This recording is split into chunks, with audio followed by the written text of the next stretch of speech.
Se você puder ajudar, dá um joinha, compartilhe, faça um like bem legal, dê sua sugestão. A gente está fazendo um trabalho social para todos aqueles que gostam de cultura, esporte, lazer, educação e, claro, conhecimento para todos.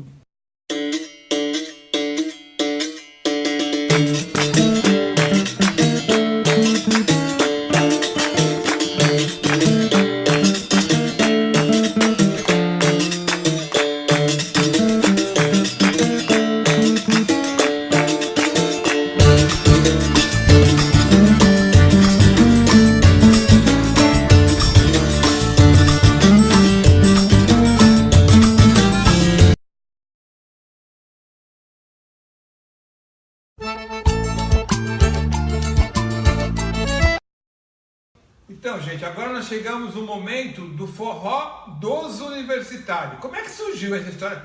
Forró dos universitários. É uma história diferente, depois a gente vai explicar por quê. Pois é, como o Adel estava contando, que eu estava falando da moça, né, que levou a gente para as festas da USP, que o Mogi fez as 3 festas, que 2 não deram certo, uma foi o forró.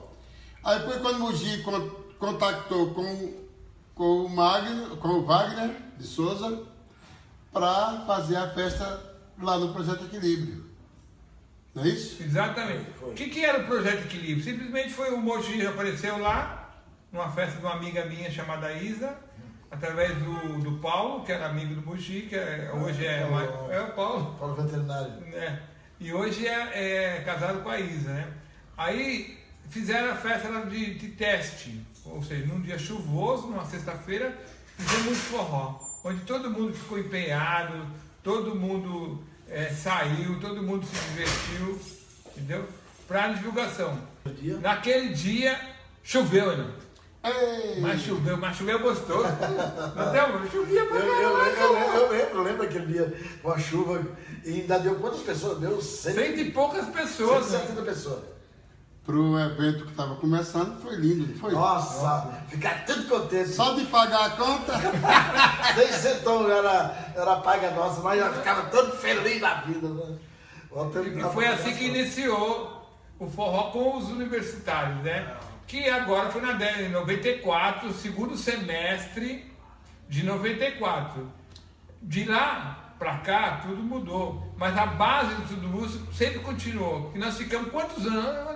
Foi muito tempo lá, né? Muito tempo. Que sexta-feira maravilhosa, hein? Sexta-feira gloriosa. Começou na sexta-feira. Foi sempre na sexta-feira que nós tocamos? Sexta-feira. Só sexta-feira. Depois que a gente voltou de novo, que nós fomos e voltamos. Não, mas aí é outra história, né? É outra história? Nós ficamos, vamos falar assim, 1 ano e pouco, né? 2 anos. 2 anos na primeira história. Vamos ficar 2 anos na primeira história. A primeira história foi o seguinte: nós tínhamos lá 100 e poucos alunos, felizes, eu feliz, só que tinha um detalhe. Nós fizemos uma roda de capoeira fenomenal no primeiro dia. A roda de capoeira o pessoal não entendeu nada, mas depois virou tradição. Por quê? Ontem tinha forró, tinha capoeira, né? Foi uma coisa que deu muito certo. Deu certo pra caramba, uma união perfeita. Vocês sabem onde esses meninos de capoeira estão? Estão pelo mundo. Eles que levam o forró também, ajudam a levar o forró pelo mundo. Com certeza, a gente viu na França. Não sei, é isso que eu ia falar, não sei se está na pauta de vocês, mas... A gente viu na França. Lá na França estava lá esqueci. Capoeira, né? O jacaré, não, como é que é o nome dele? Não, canguru! Canguru! Será que é na França? Mas tudo bem. Canguru estava lá. É um dos que estão pelo mundo aí. Tem um monte lá de gente. E levavam também, na bagagem, um forrozinho gostoso. Todos levavam e faziam um baile lá de disco, né? Mas aqui o capoeirista, ele já... A capoeira já tem a dança. Então já tem a habilidade da dança na capoeira. Inclusive, capoeira é uma dança, né? Eu também, né? A capoeira é uma dança. Depois que virou luta, né? Virou arte marcial, né? Eu queria aproveitar aqui e fazer um agradecimento aos universitários, que são eles os responsáveis por essa história toda, que aonde o que eles gostam, eles levam para todo lado.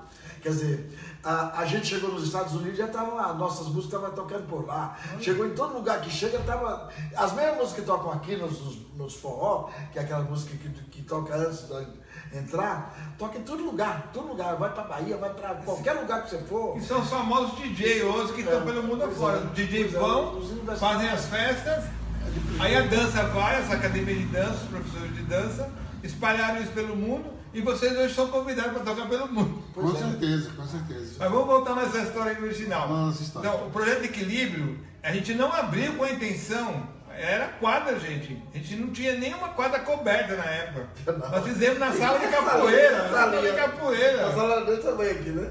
A salinha de capoeira foi tão aconchegante que 100 pessoas lotavam aquela salinha. Aí depois, a gente tinha que fazer um palco pro trio Virgulino. Sabe qual foi o primeiro palco seu, mano? Nós pegamos uns tambor velho, pegamos um monte de tambor, fizemos uns madeiritos em cima. Vem, trio Virgulino! Ah, mas deu tão certo, né? Aquilo ali serviu para muita gente. Porque a partir das 300 pessoas, começou a chamar a atenção. Uma quadra de esporte, sem teto, com 300 forrozeiros. Aí a imprensa chegou aquele jornal, o Diário Popular, já deu aquela matéria. Depois veio a Beijinha. Aí, amigo, depois da Beijinha veio a Isto É. Aí a casa passou de 300 pessoas. Já saiu com imagem, já saiu com foto, né? Passou de 300 pessoas para 1.000 pessoas e 5.000 na rua querendo entrar. Não, gente, era demais, era assim. E o público era diferenciado mesmo, porque a gente conseguiu ter muitos professores. Naquela época eu estava dando aula em várias faculdades, estava dando na Unisa, estava fazendo a pós na USP, estava dando também outros cursos no Colégio Equipe, que fazia aula de educação física nas nossas quadras, Colégio Equipe. Olha que Sim, com certeza. Aí depois a gente já falou, não, no próximo ano nós vamos cobrir essa quadra. E cobrimos, com o forró.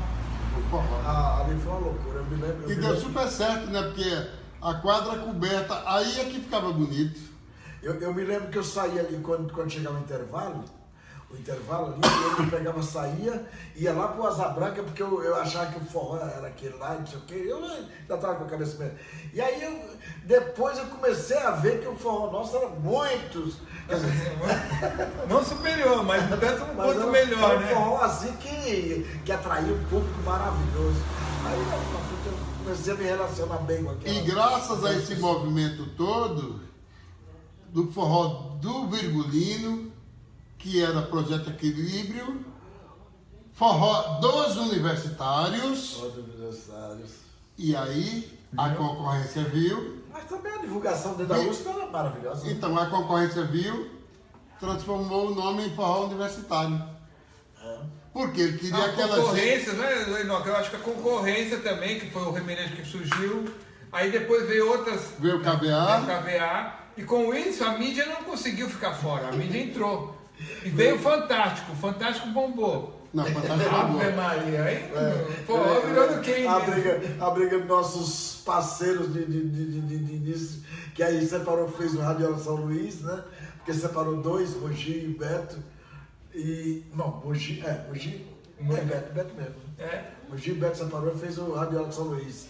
Quer dizer, ali foi ficando umas coisas assim muito. Criando mais parte pro forró, porque nós estávamos assim, tocava só no equilíbrio, e aí as outras casas chamavam a gente e não podia ir, depois vamos. Abrir para todas as casas. Você mesmo foi um dos caras que falou, não, você tem que sair, tem que fazer as coisas, tem que fazer. Ir pro mundo. Porque, gente, não adianta a gente segurar a criança pra gente, a criança cresce. Cresce e é do mundo, né? Não é? Aí vira patrimônio mundial. O forró hoje, já estamos brigando por patrimônio mundial, pra vocês terem, depois a gente vai contar essa história. Então, gente, esse foi o início, né? Não que a gente criou na área de São Paulo, já tinha, ó, Zé Lagoa fazendo forró lá pro Asa Branca, né? Pedro Sertanejo. Pedro Sertanejo já tá aqui em São Paulo. Lá na Catumbi. Mas gente, tudo estava se acabando, Por quê? Porque veio um forró, que é bom também, do Nordeste, tudo, mas era diferente, totalmente diferenciado, assim, não tinha os arranjos, as coisas, tudo diferenciado. E o povo partiram para aquilo com tudo e esqueceram o forró pé de serra. E aí Luiz Gonzaga, Dominguinhos era um que soube sair porque tocava para todo lado, né? Mas em São Paulo mesmo estava morto, estava difícil de trabalhar. Aí foi aí nessa história toda que aí o forró começou a crescer. Os caras tiveram um dinheirinho e falaram, vamos contratar a Anastácia, né? Ah, sim, começando a contratar Anastácia, depois veio Dominguinhos, aí tem um monte de famosos. Sai Guarabira. Sai Guarabira também tocando. Zé Geraldo, Moraes Moreira. Moraes Moreira teve. Um monte de gente. Não tem, não dá mais para lembrar aqui. É muita gente. Zé Cabaleiro. Zé Cabaleiro também veio.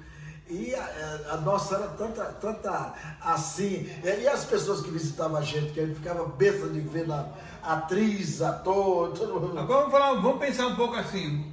Quando que você acha que deu o primeiro boom do Equilíbrio? Ficou até quando? Em 94 nós começamos. Você acha que a gente ficou até 96, 97? Mais. Até 97 por aí teve aquela pausa involuntária que ficamos assim uns 2 meses sem fazer.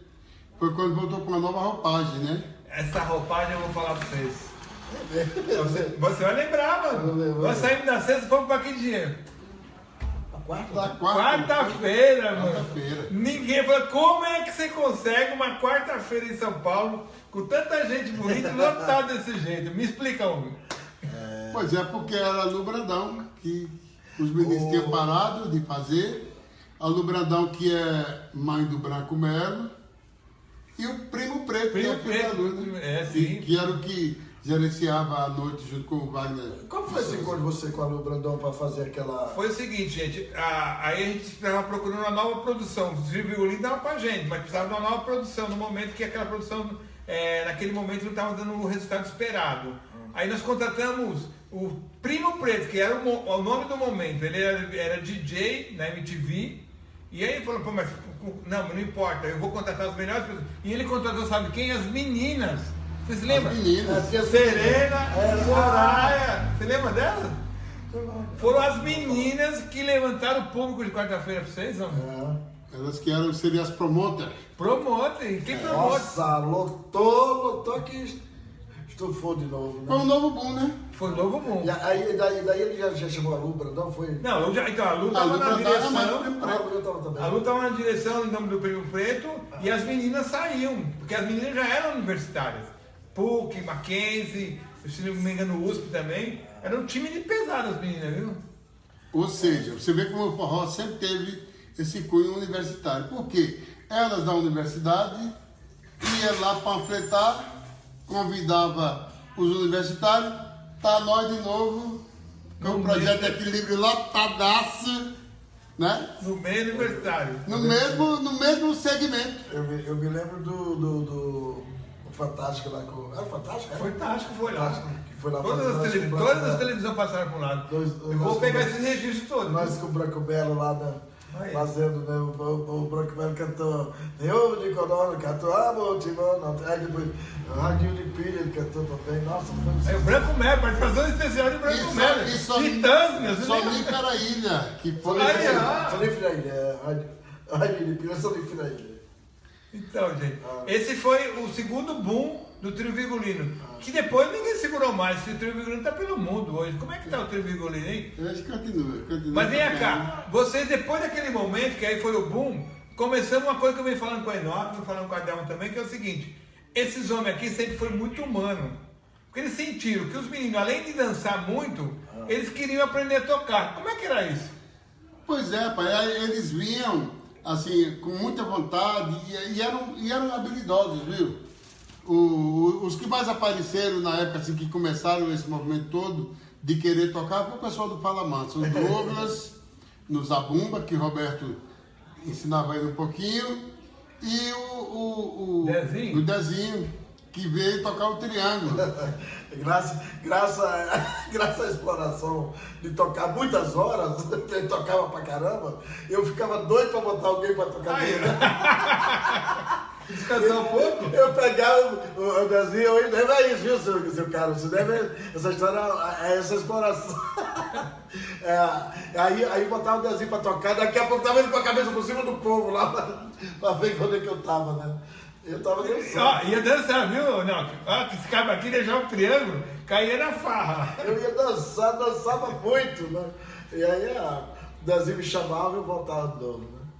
Mas foi Então, gente, o equilíbrio sempre foi um isso. projeto maravilhoso, lindo, lindo, lindo. A gente abria os palcos também para esse pessoal novo. Ó, o pessoal do Miltinho fazia isso. O Miltinho chamava muita gente boa.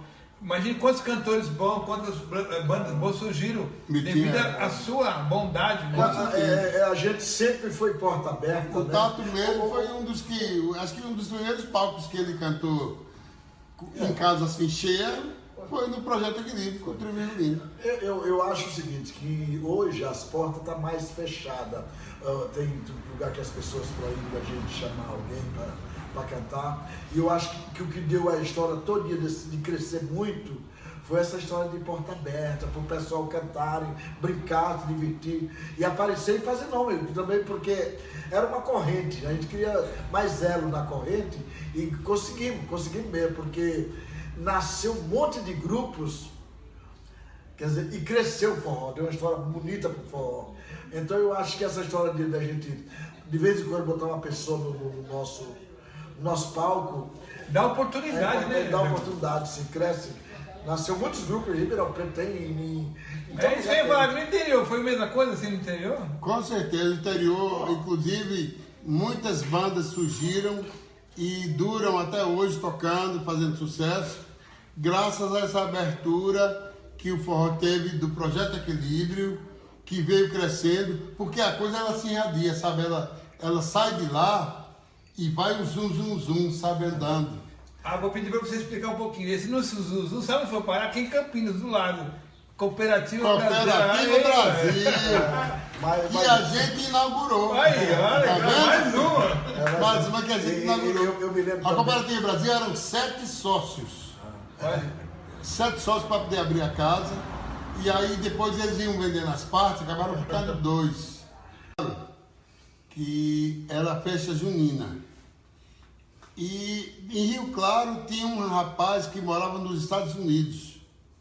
Aí chegou pra gente e disse, olha, vou levar vocês para tocar em São Francisco. Oxe, não quero São Francisco da Bahia. Eu pensei que era um São Francisco ali do lado. Rio São Francisco? Por aí. De repente ele disse, ó, dá o telefone que eu vou ligar para vocês. Mas eu pensava que ele ia ligar daqui mesmo, o cara falando português normal com a gente. Daqui a pouco o cara liga dos Estados Unidos, velho. São Francisco, na Califórnia, primeira viagem internacional do Trio Virgulino. Fomos lá, passamos 15 dias lá tocando. Depois teve a França, que foi abertura de forró também, que lá ninguém tinha ido tocar forró lá ainda. A França foi através dos caras que faziam malabarismo. Tá? E aí quando nós fomos tocar aqui em Campinas, tem uns amigos nossos que estavam lá na praça lá em Campinas, e eles estavam lá. Aí falaram assim, eu quero que você me leve para um lugar que tenha gente tocando, que me interessa levar para os Estados Unidos, para a França. E aí levou nós, ele foi parado lá no Cooperativa Brasil. Quando chegou na Cooperativa Brasil, porque ele viu, eu quero esse trio aqui, quero de qualquer jeito lá. E aí fizeram de tudo, tinha um monte de gente querendo ir. Aí quando foram para ele, falaram, eu quero aquele Trio Virgulino que eu conheci. E aí pagaram para nós, pagaram tudo, a gente foi. Né? E como é que você vê esse mercado que está se abrindo, hein, homem? Pois é, hoje em dia já tem casas fazendo forró normal na França, na Alemanha, nos Estados Unidos. Inclusive, um rapaz me ligou essa semana querendo levar a gente para os Estados Unidos também. Oi. É um festival que tem em Boston, quer levar a gente para lá. Quero ir de road, não tô nem... Ou seja, com certeza. Ou seja, tem muitas casas, muitos lugares, Noruega, tudo fazendo forró. E o Trio Virgulino sempre convidado. Mas hoje em dia a gente está muito tranquilo, né? Deixa para os mais jovens. Não, estou falando para o Trio Virgulino que eu vou cuidar da condicionamento físico dos dois. Aqui, ó, ao vivo aí. Vamos tomar, gente. Me ajudem aí, ó. Fazer esses homens aqui ficar nos trinques. Tem que diminuir a passa. Eu queria agradecer o Marquinho lá da Suíça, que levou nós lá para a Suíça também. Levou nós para a Suíça, para a Europa quase toda. Levou nós para a Suíça, depois a gente foi para a Inglaterra, da Inglaterra nós fomos para a Espanha, da Espanha para a Itália, da Itália para... Você tá andando pra caramba. Da Itália nós fomos para Luxemburgo, né? Luxemburgo. E aí viajei esses países todos. Quer dizer, é muito bom mesmo. Olha que maravilha, gente. Por que nós vamos fazer isso aqui?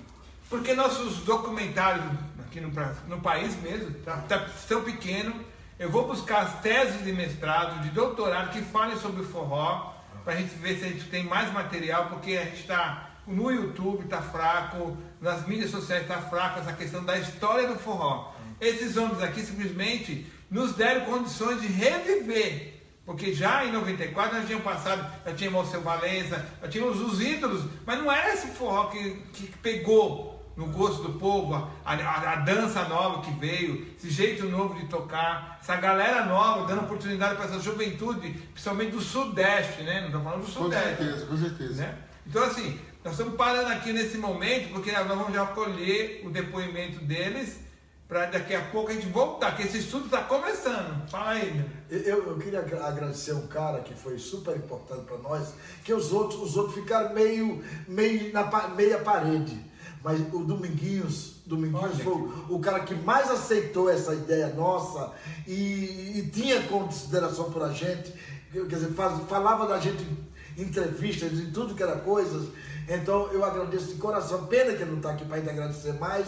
Dominguinho foi um cara muito importante na nossa história. E do equilíbrio também. Ele foi o cara que mais aceitou o equilíbrio.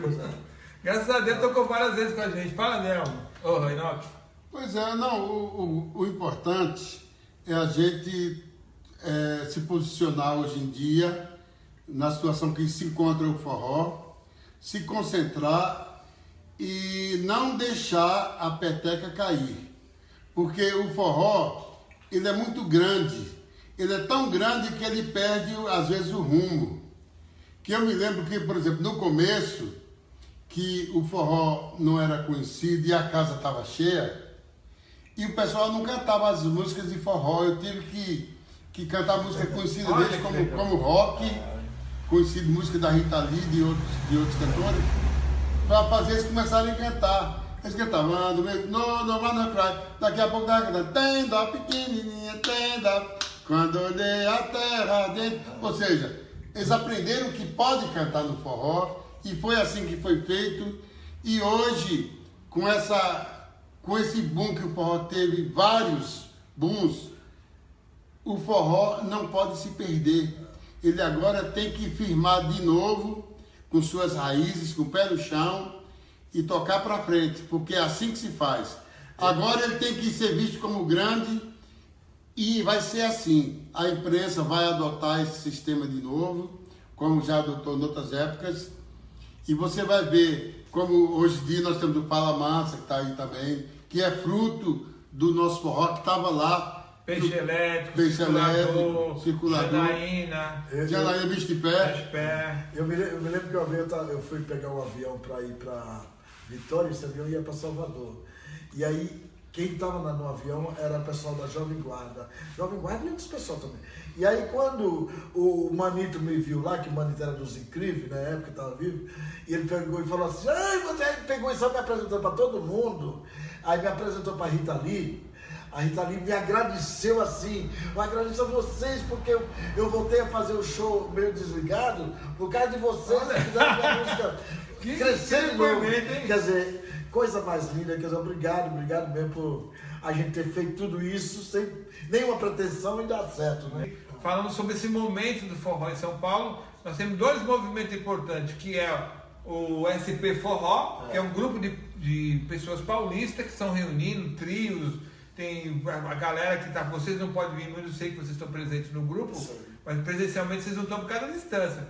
E também tem o Fórum de Forró Raiz, vai acontecer agora em abril. Eu estou no SP Forró no grupo também. Sim, você está jogando lá, mas eu falando assim que não dá para você ver presencialmente. Eu não tenho ido porque São Paulo é 130 quilômetros e às vezes você sai daqui e às vezes você tem uma coisinha para fazer aqui, acaba indo e não vai, mas se Deus quiser, nas próximas eu estarei lá também. Então eu gostaria que vocês reunir, a gente vai passar a data para vocês, ver se vocês puderem ir no fórum. No fórum. Fórum nacional, não é? Nós estamos falando do Fórum Paulista. Fórum nacional, que veio da Paraíba esse movimento, aqui no Sudeste está acontecendo. Então agora o depoimento do Enoque e Adelmo, falando sobre a importância do Fórum Nacional para esse momento do forró nosso. Fala aí a importância para nós. Você que sabe tudo?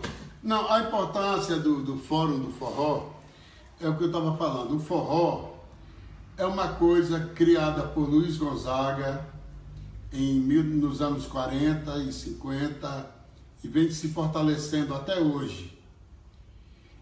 Ou seja, hoje precisa tomar novas diretrizes.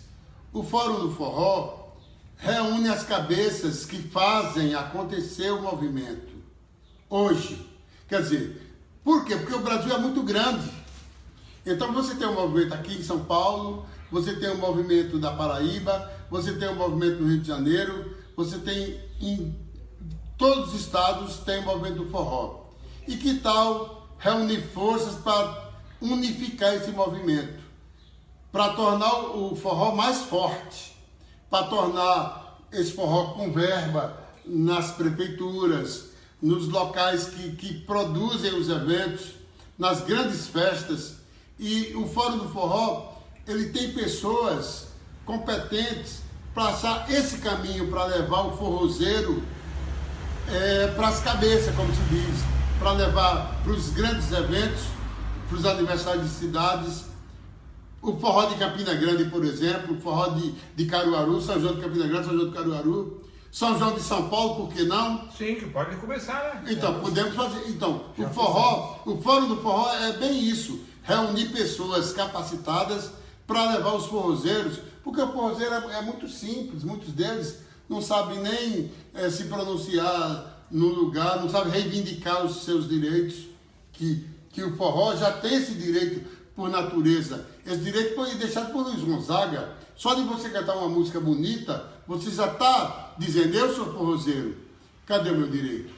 O direito é abrir as portas com verbas, com tudo, e esse pessoal sabe onde está essa verba, sabe quem ainda tem o direito, que pode desviar para qualquer outro evento, não desviar. Mas é uma construção de todos, viu, Enoque? Estou chamando todos os trios famosos, os não famosos, os iniciantes, os artistas consagrados, para se unir nesse momento, para se fortalecer. Sim, mas eu digo assim, mas não só os artistas, mas as pessoas que promovem os eventos. Correto. Por isso que esse fórum é importante, porque ali vai estar todo mundo juntos, reivindicando, oferecendo, discutindo, achando o caminho para o forró chegar de novo, onde Luiz Gonzaga colocou o forró. Tem hora que eu fico meio triste, porque no nosso Nordeste, o forró está criando um mês de forró só, 2 meses no junho e julho. E eu acho isso uma tristeza, porque, quer dizer, eles só estão perdendo com isso, porque São Paulo, que não é nada a ver com o forró, quer dizer, pegou e nada a ver assim, em tese, porque hoje... Só tem nordestino aqui, como é que você fala? Porque hoje o São Paulo é que predomina com o forró, mas estou falando o seguinte, que tem forró toda época, de qualquer... Mas o Fórum do Forró é justamente para discutir esse lado do forró. Outra reivindicação que eu faço, que não é, se não quiser botar aí no bote, né, mas eu vou falar. Claro. Eu acho o seguinte, que antigamente nós os forrozeiros, nós os músicos, em geral, estou falando dos músicos aqui agora, com a cadeira completa. Tinha os comícios das campanhas políticas, né? A gente ia tocar, quer dizer, aquilo lá tirava, quer dizer, fazia você conseguir ajeitar sua casa, ajeitar sua verba, comprar né? Sua casa, seus patrocinadores. Porque tinha todo mundo pagando para a gente tocar o showzinho que juntava milhares de pessoas, né? Quer dizer, tiraram isso. Eu, de certa forma, eu protesto. Eu queria que voltasse, porque eu acho que nós precisamos de... Sim, agora só aproveitando, agora você quer que vocês falassem sobre o SP Forró, que é um movimento da capital de São Paulo. Então, para o SP Forró aí, gente, Enoque e Adelmo.